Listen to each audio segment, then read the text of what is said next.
Pourquoi vous avez créé ce simulateur de tarte? Alors c'est parti d'une réflexion sur la genèse de l'entreprise.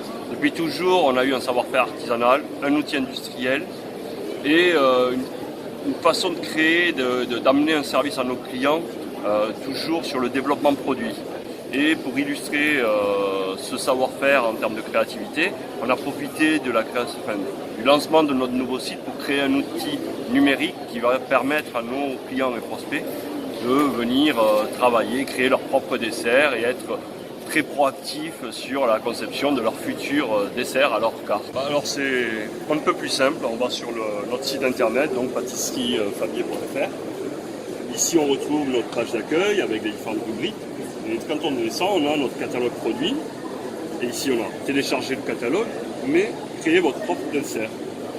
Donc une fois qu'on va ici, on tombe sur la page du configurateur de dessert.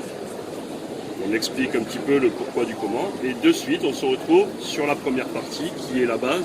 C'est-à-dire qu'est-ce qu'on veut, une pâte sablée, une pâte feuilletée ou un produit sans pâte comme les clafoutis ou les phares. Dès qu'on choisit par exemple une pâte sablée, on va se retrouver sur des menus déroulants. On va pouvoir choisir, par exemple je veux un produit pur beurre parce que je suis gourmand. Le format, je suis toujours gourmand donc je prends une grande tarte. Est-ce que je veux la prédécouper, oui ou non? Oui. Ensuite, qu'est-ce qu'on veut y mettre dedans? Un appareil ou deux appareils. Il y a toute une liste d'appareils existants chez nous et on peut avoir aussi le choix de proposer un appareil qu'on n'a pas et que nous on créera dans le futur. Alors, je prends une petite crème légère, menthe vanillée, une crème pâtissière et puis après on choisit le nombre de fruits que l'on veut. Par exemple, je veux 2 fruits. Je choisis mon premier fruit. Qu'est-ce qu'on va se faire? On va se faire des framboises avec de la menthe, bien, framboise menthe. Et ensuite, on a le décor. Décor. Allez, soyons fous, avant de défiler. Et ensuite, on soumet la demande. Donc, on renseigne le nom, la société, ville, téléphone, mail.